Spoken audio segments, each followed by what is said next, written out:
Well, thank you for joining us for this YouTube video. This episode is probably a little different than some of our regular ones since we're continuing in the conditional movement control order.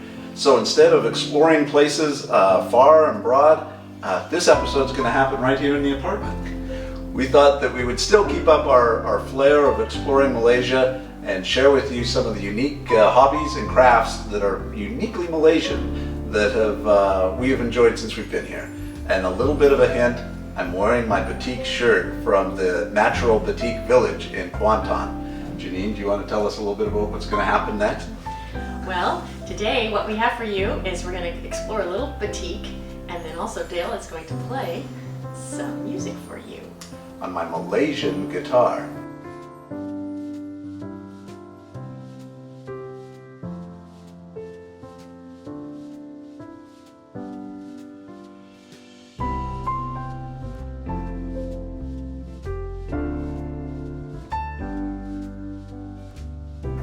But first, we do want to say thank you very much. We are over 500 subscribers.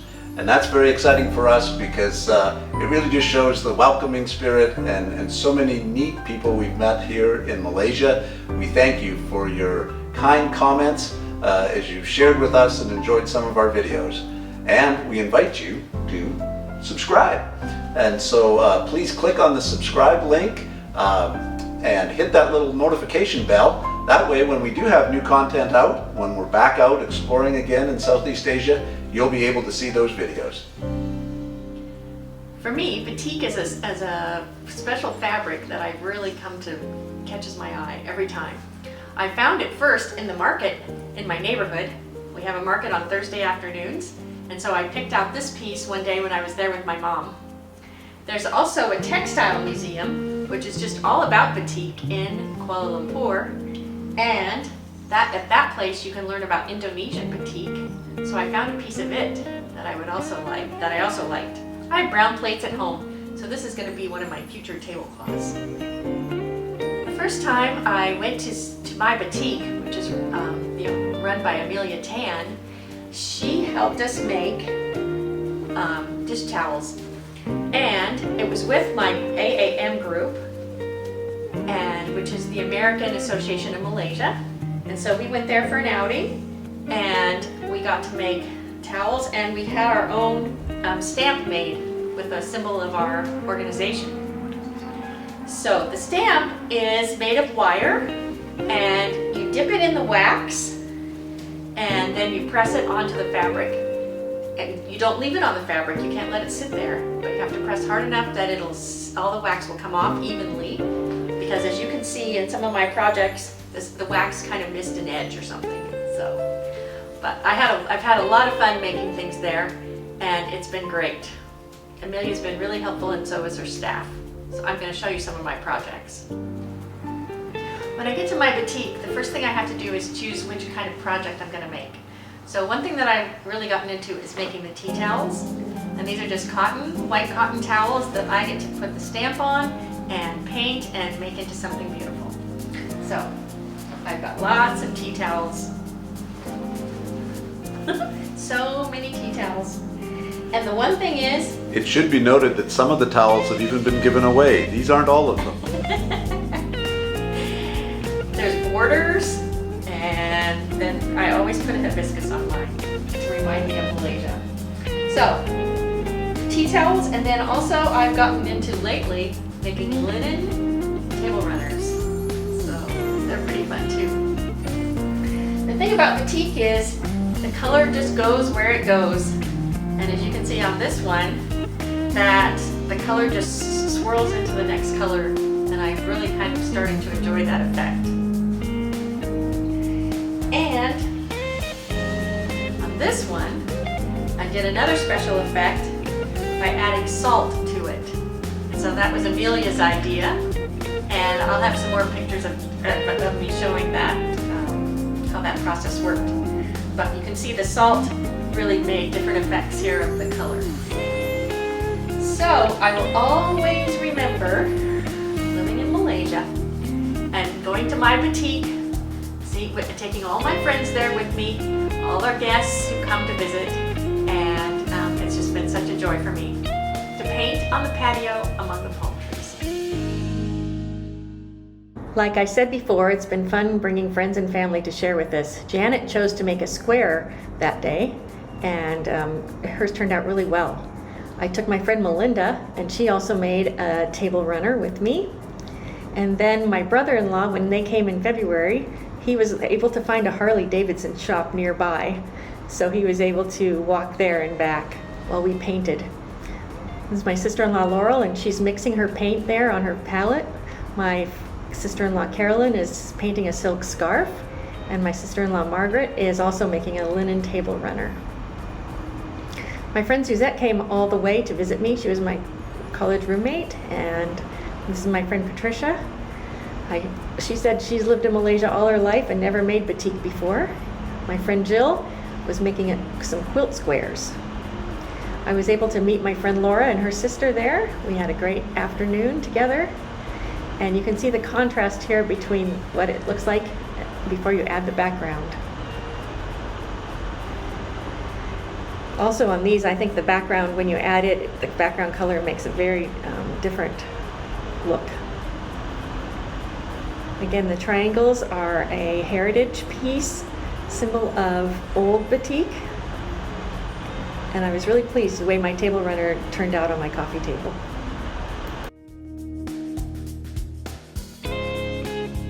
One of the things that Amelia has told me about is that she has her own YouTube channel. So I will put a link into my batik in the description below. So while Janine has explored batik and has really loved the creativity that that offers her, the uniquely Malaysian thing that I wanted to share with you, since we are inside and can't go exploring outdoors, was my Malaysian guitar.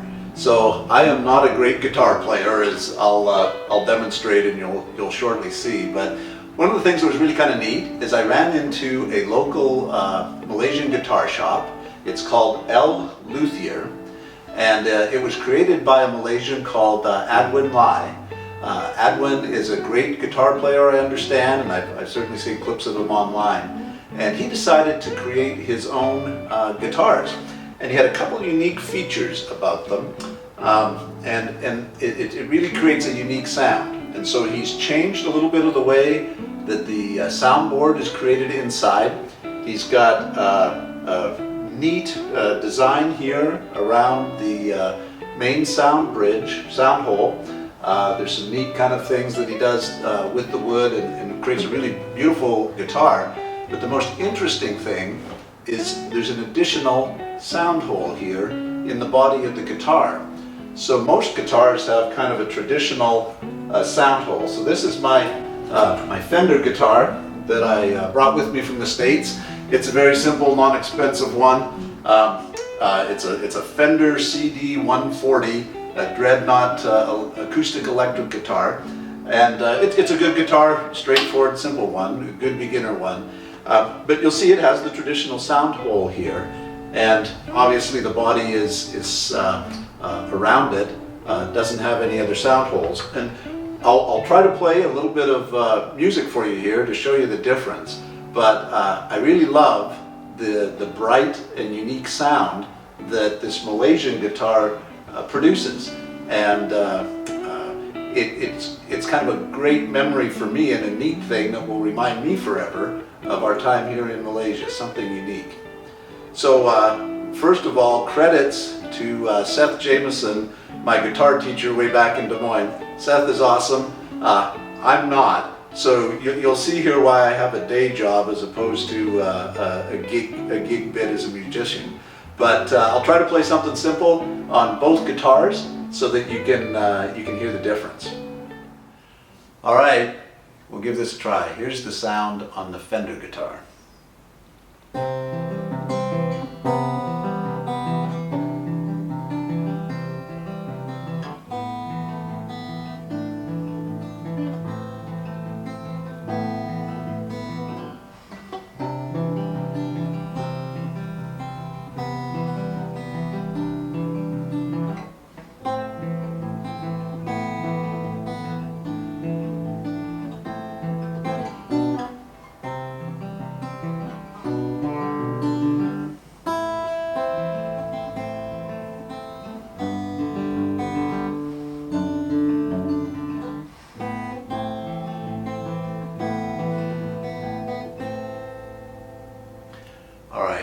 not exactly perfect, but I'll try to play the similar thing now on the Malaysian guitar.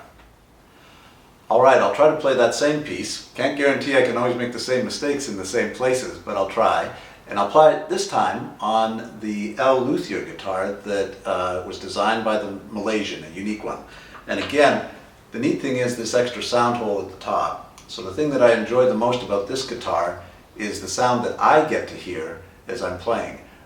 But I think it's a lighter, crisper, brighter sound. So let's have a go at this one.